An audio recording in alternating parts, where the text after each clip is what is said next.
بسم اللہ الرحمن الرحیم الحمدللہ رب العالمین والصلاة والسلام علی رسولہ الامین رب اشرح لی صدری یسر لی امری واحلل عقدۃ من لسانی یفقہوا قولی۔ السلام علیکم ورحمۃ اللہ وبرکاتہ۔ اللہ رب العزت سے دعا ہے کہ جو بات میری زبان سے نکلے حق نکلے، اور اگر مجھ سے کمی بیشی ہو جائے بحیثیت انسان تو اللہ پاک مجھے اپنی رحمت سے معاف فرمائے، آمین الی الحق آمین۔ کل حمد و ثنا اللہ سبحانہ تعالیٰ کے لیے جس کی شان بہت بلند ہے، اور بے شمار درود و سلام اس نبی پر جو رحیم تھے۔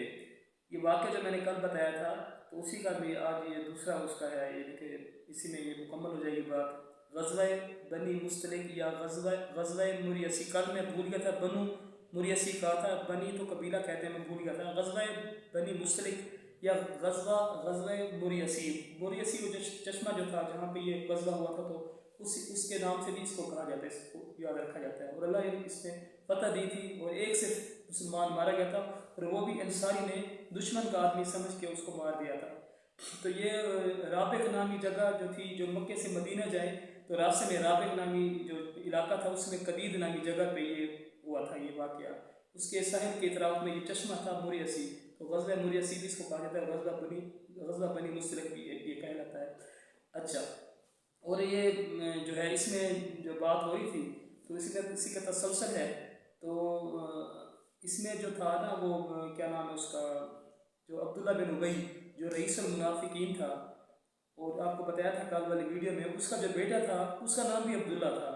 یہاں پہ میں یہ بتا دوں کہ نام اگر والد کا نام ہے اس کا بیٹے کا بھی نام رکھ سکتے ہیں۔ آپ دیکھیں یہ وہ عبداللہ بن ابی کا اس کا نام بھی عبداللہ تھا، بن ابی کا بیٹا تھا، تو عبداللہ بن ابی کا جو بیٹا تھا اس کا نام بھی عبداللہ تھا۔ لیکن دیکھیں وہ منافق تھا عبداللہ بن ابی جو رئیس المنافقین سے نام بھی مشہور تھا، اور نبی علیہ السلام کا دشمن تھا، سخت جانی دشمن تھا۔ اوپر سے وہ دوست بنتا تھا نبی علیہ السلام کا مسلمانوں کا، لیکن اندر سے وہ دشمن تھا۔ تو اس کا جو بیٹا تھا وہ جو ہے نا وہ اس کے بالکل برعکس تھا اپنے باپ کے، اور اس نے جو ہے نا نبی علیہ السلام کا دیکھیں جب سارا واقعہ آپ کو بتایا، اس میں پھر ایسا تھا کہ وہ مدینے کے دروازے پہ کھڑا ہو گیا، اور وہاں پہ کھڑا ہو کے اس نے کہا، اور تلوار اس نے لے کے کھڑا ہو گیا، اس نے کہا میں اپنے باپ کو یعنی کہ میں اس کو نہیں گزرنے دوں گا، یعنی کہ مدینے میں داخل نہیں ہونے دوں گا، کیونکہ اس نے جو الفاظ کہے تھے کہ ہم میں سے جو پھر اگر ہم مدینہ واپس جائیں تو پھر جو عزت والا ہے وہ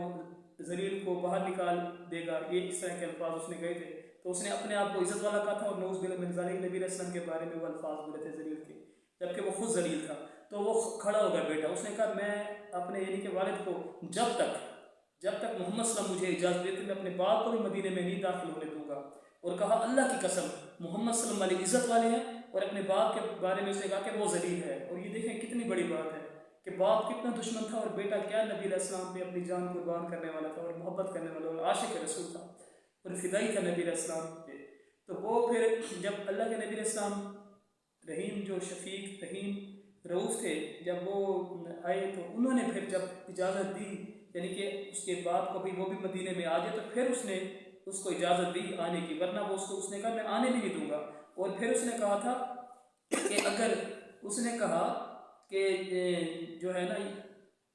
یہ یہاں پہ تھوڑا سا میں بول رہا ہوں لیکن میں یاد آ گیا، تو اس نے کہا کہ اگر آپ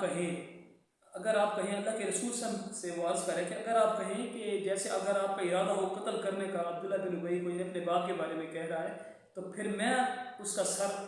یعنی کہ اس کو قتل کر کے اس کا سر آپ کے قدموں میں رکھ دوں گا۔ آپ یہ دیکھیں کیا ایمان تھا، کیا نبی علیہ السلام سے محبت، یہ دیکھیں باپ کیا تھا اور بیٹا کیا ہے۔ اللہ تعالیٰ ہمیں بعمل کرے، وما علینا الا البلاغ المبین۔